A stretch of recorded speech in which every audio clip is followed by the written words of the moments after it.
All right, one sec. Go ahead. So we're going to walk through that. We're going to walk through the lesson step by step. You guys all have the lab open? Oh, it got quiet all of a sudden. That's great. Always better with the lights off. All right. Step one is What happens if the lights off? Stays with the lights off. install the network drivers. Oh no, he's going to You guys have your quizzes open at the same time? So we tell us the You might be able to, if you haven't already finished it, you might be able to get a few answers.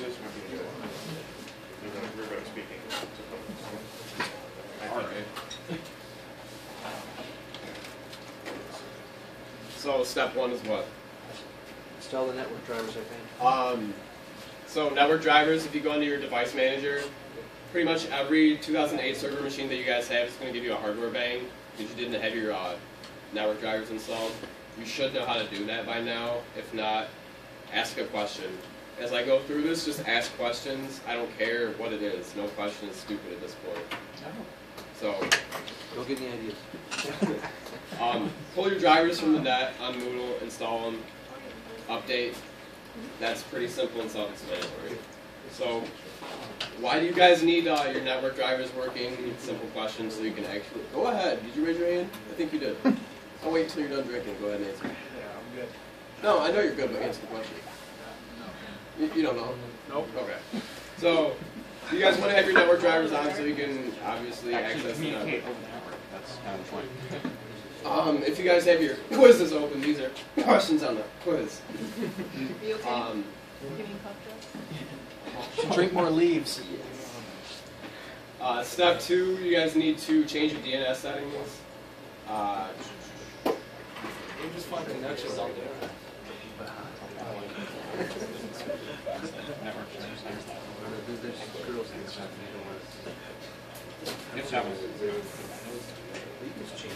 So changing your adapter settings, you go into your control panel, networking, sharing center, adapter settings. Go to your Ethernet facing device properties, IPv4 properties, and then you want to specify this DNS, and you want to leave everything else up top alone. You guys have any idea why we're using this bottom option? I'll give you a candy for each question you guys answer. Plus, these are on the quiz, so. Fan. I'm just going to call on people. What? Why are we using that DNS? Because that's probably what the controller DNS are. Someone lacked the foresight to put that in Yes. the domain, the DNS servers list you pushed out rather by DHCP. No, we have no There's control no over that lab we share DHCP. with. Yeah, we have no control over that. Anyway, okay, why don't you go ahead and give Mr. Foxy a candy. Yeah. All right. So you want to change that so you can reach the DNS setting, or the DNS server. Close that out. And then...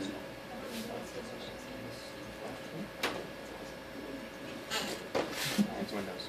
Did you steal the candy? No. She You helped. can't do that. Next step, you want to join to a domain. So under Windows Computer, Properties, change settings over here, change, yes, whatever. So on my box, I can't actually do it again, but on yours, if you haven't joined to the domain, you can do that already. So you're going to check the checkbox that says domain and specify whatever our domain is, cit349.domain.com. It's gonna, if you did your DNS settings correctly, it's gonna prompt you for an admin username and password, which will verify and give you the option to register. So you're gonna provide the password, okay that, and then it's gonna tell you to restart your machine. You do that, and you're gonna be given a login that's already joined to the domain. It's gonna say cit349.domain.com, and then password, and you're gonna log as an admin. And then you're going to go into the admin and then add your own account and do your other things from there. So your next step is to add a user account. Did you show them how to add the admin? What do you mean add the admin? I heard you said the last one. They're logging in. I'm logging in. Yeah. So to make a new account on this setting, you would... So you specify your name, first name, last name, self-explanatory. You go through, set a password, has to meet certain security requirements. Okay, that's pretty simple. Then that gets closed out, and then you're added to the user list. And then, let's see, users. Okay, this is everybody that's been registered so far for, let's see, example. Let's go to James's account, member of. You can see what each user is a member of. So you can see that they're a member of an administrator group. Let's say he's not. So we want to add him to it. And admin, it'll autocomplete, check name, and then it should add him to the administrators group. What is that going to do? It's going to give him privileges to do whatever task that an admin can do already. So apply, okay. That should give James the privileges to add machines, move controllers around, do whatever that you need to do. And next, I forgot what's next. Who's got the, Somebody's got their quiz open or something. Privileges, you already did. Yeah. Email Email account? create an email account? Yeah, it's gonna take a while. While this populates, it's going to take a while since it's Exchange. Let's do.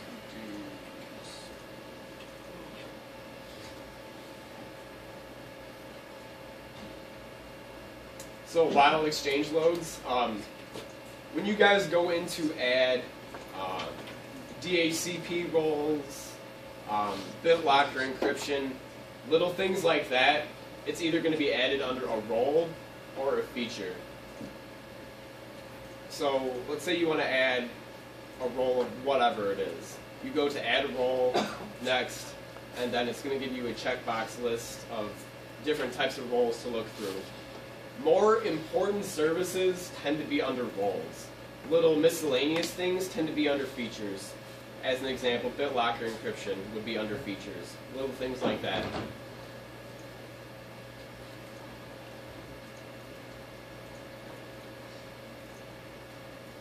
And you can just add whatever floats your boat. That's features and roles.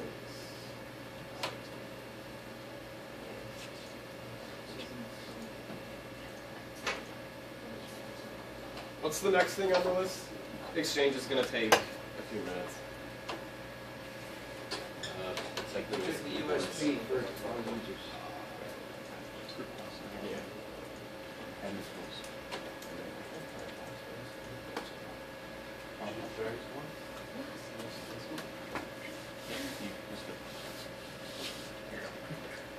So for protecting a USB, if you most corporations that you go to will not have this enabled. But the idea of this is you put a USB into a drive and you shouldn't have read, write, or execute access. Why do people do this? Somebody's going to answer this one. I'm going to call on somebody if you don't raise your hand. Jeremy.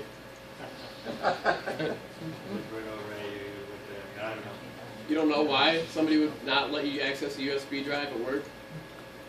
Probably put some bad stuff on there. Some bad stuff indeed. 2 words for every man. No, 2 words, Lady Gaga. Yeah, right. No. So one of the things that I've read. It was a CD, by the way. Sure. It was a CD. We've had people leave USB drives in the parking lot specifically so they would get caught if they tried to plug this in. Not at my work, but at other places. They would leave a drive in a parking lot that had malware on it, and they would wait for somebody to come by, pick it up, and plug it into their machine for that specific reason. So this is why somebody would possibly disallow you to use it. But to do this, you'd make a new group policy, and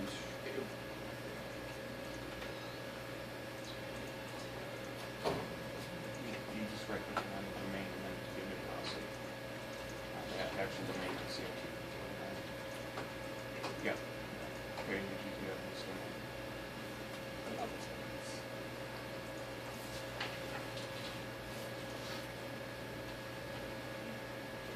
going to click on the connection machine.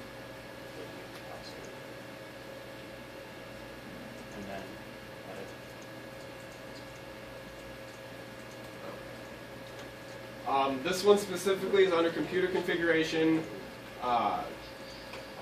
policies, admin, and system. There's a few keys in here that say removable storage. That's it.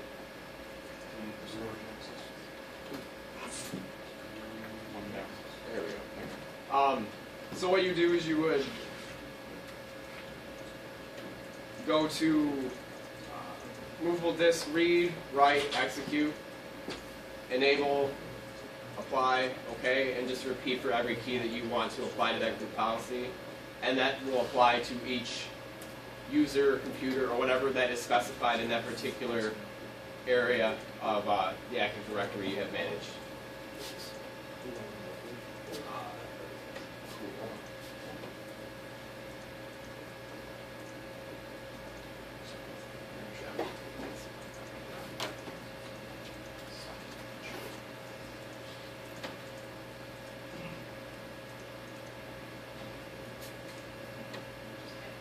What's the next thing on there? Exchange is still loading.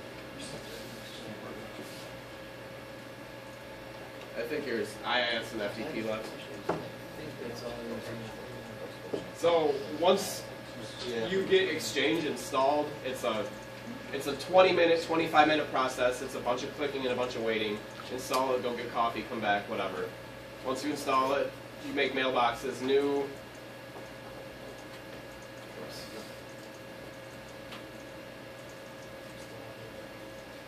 New mailbox, and then next, and then you just fill out the information for the person. It's going to link with their Active Directory account. So one benefit of that is a single sign-on sort of thing. So if you change your Active Directory password, it's going to change your mailbox password too. So it's less of a password management issue.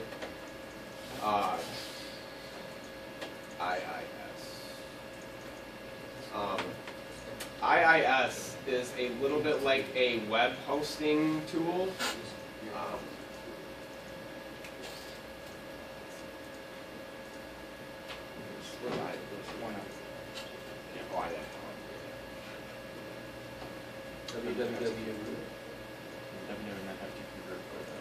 Well, one of the things that we had on the original lab was for you guys to grab the FTP file that we put up there, or the file on the FTP, which would have been the lab key that George made. And a lot of this was actually hosted on IIS that we had. What IIS allows you to do is, like, if you wanted to actually build a website and put it in to IIS, that would be something that everybody on the domain could access. Everyone would be able to visit whatever site you made and have whatever features. If you wanted to make an inter-corporate Facebook or whatever, that's something that you would have the option to do. The FTP root file or folder is where you would be able to hold everything that you were going to use for that FTP server or FTP feature. Last one. www. Well, this is IIS. This is where the IIS directory is held at. When you default install IIS, this is what you're going to see. So that means everything that IIS holds is going to be in this folder here. So you trash all this, replace it with HTML, CSS, whatever kind of files that you want, and that is what would be loaded into IIS.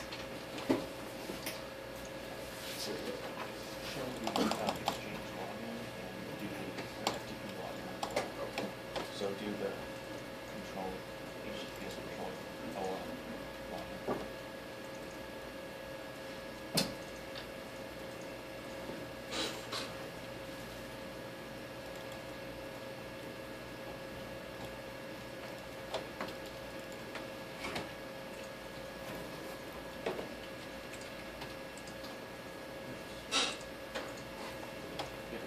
Spell it correctly.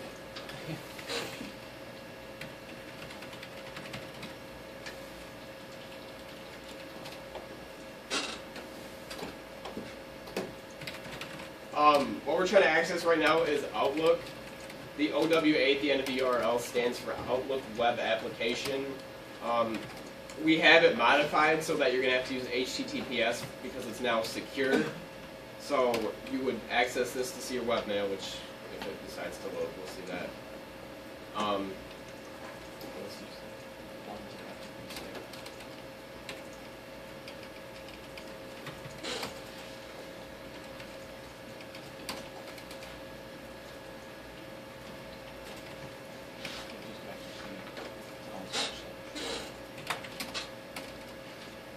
Let's just- Kings. Oh, well, what is it named? FTP.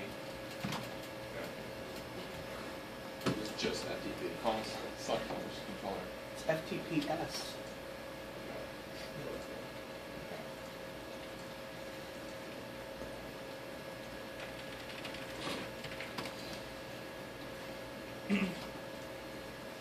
Alright, the FTP site we mentioned, this is how you get to it. You log in if you have privileges.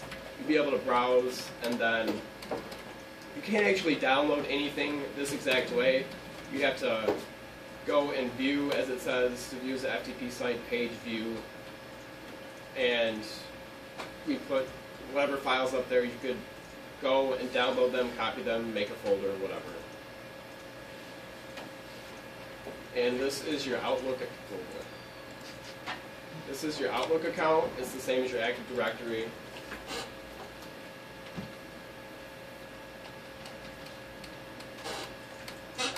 Same password, same name.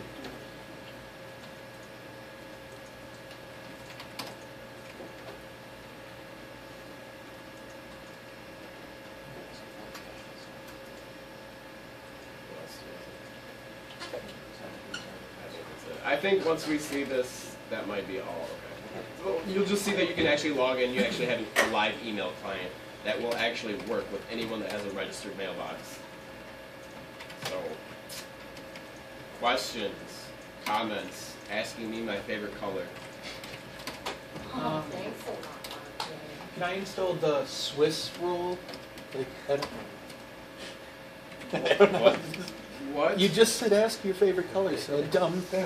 Like, what did you just say? yeah. Well, no, you guys, I mean, this is what, Makes a lot of sense. you just got a crash overview of, 80% of what a system administrator would likely do. I mean, obviously it takes a long time to configure each one of these accounts, each one of these services. A lot of the time that we actually spent doing this is loading services, installing things. A lot of that is actually just waiting, and then configuration doesn't take as long. Questions, anything. If you ask a question, you get a truffle that I made specifically for You you. make that? I did. I didn't buy these. Why I'm not isn't gonna go the- and spend money. Why isn't the password working? That's a better Oh, question. that Is there a new big password than one in the PowerPoint, or not the All right, Mary, PowerPoint? take It's a new it. PowerPoint. Or All right, maybe redo great. thing. Cool. Yeah. Well done, Is there anything bravo. you wanna- A lot easier the second time around. Good job.